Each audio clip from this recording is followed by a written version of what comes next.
call me alone. So it's my turn now. And the prosecutor said to the judge, Your Honour, I haven't been able to talk to the last defendant about what he wants to do. And His Honour said to me, he said, well, do you have anything to say? And I said, yes, Your Honour. I said, you have no jurisdiction on Aboriginal land. And his first words were, I will not allow a demonstration in my court. Now, I don't remember precisely what I said in response to that, but I stuck to my guns, and then, much to my surprise, they fell to pieces. All of a sudden, instead of facing jail, I'm being taken down with my friends to the registrar's office so that the prosecutor can work out what to do,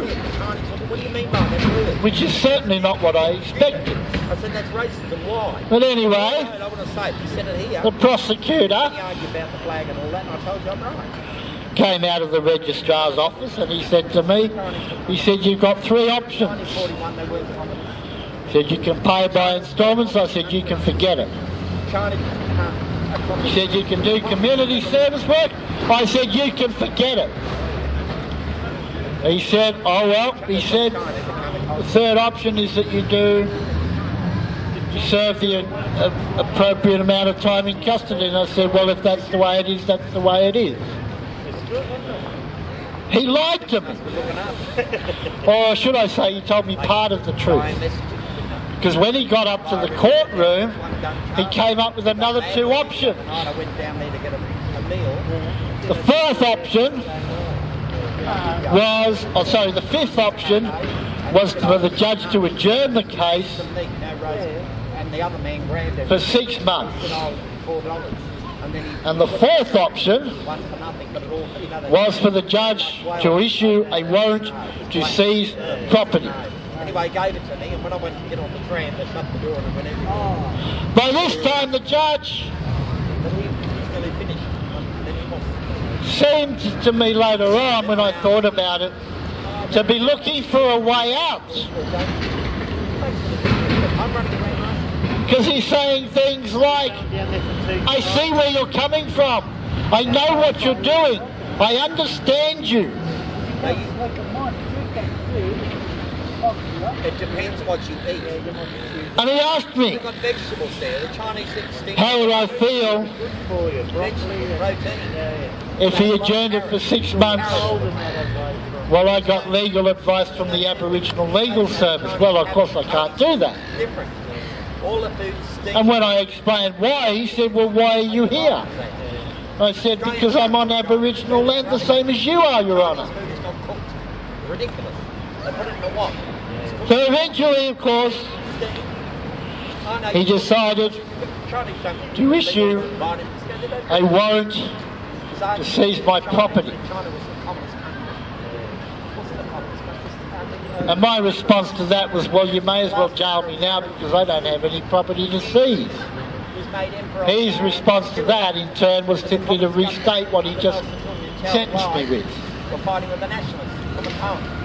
Their head office. Which would appear, I don't know Chinese history, from what I've been told, to be a meaningless penalty. The yellow flag, the Empress flag. The moon with a dragon on it. Because Old China, not New China. a sheriff's officer cannot just walk into your house and take whatever he wants. In Beijing, in Peking, and Chow and Lai.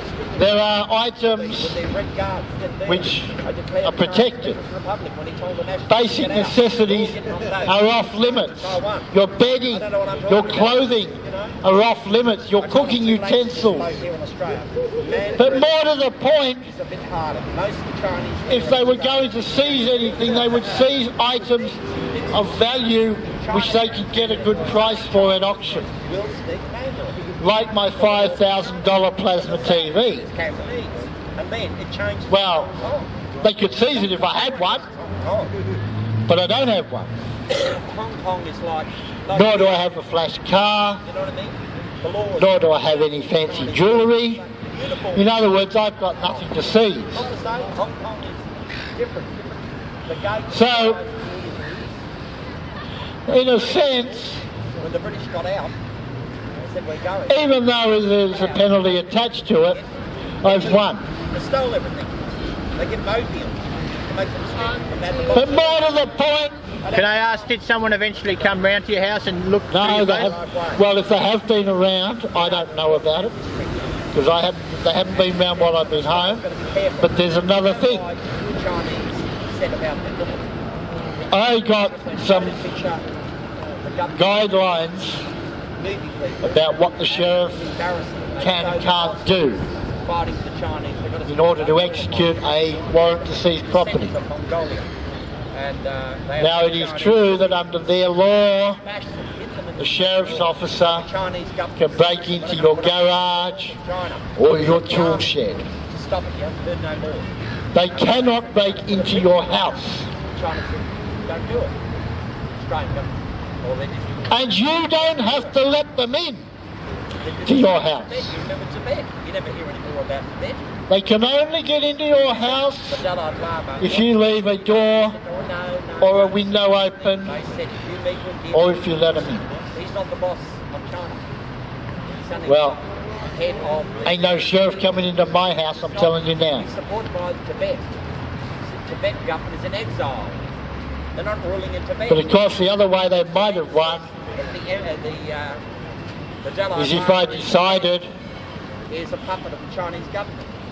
See? That the next time I get on a tram, I would produce my ticket on demand. Not like you used to do.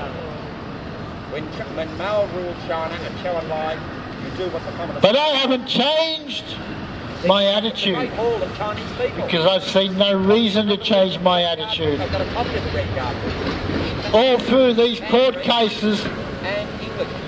they could not come up with the one item which would persuade me that I was wrong. The only place you see it is in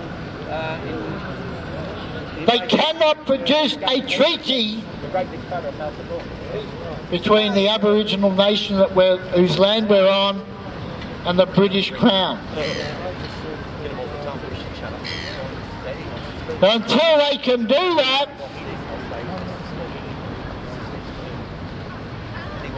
regardless of what claims they make, regardless of how much terror they use, they do not have, and they will not have, proper legal jurisdiction over this land. Thank you. I applaud you.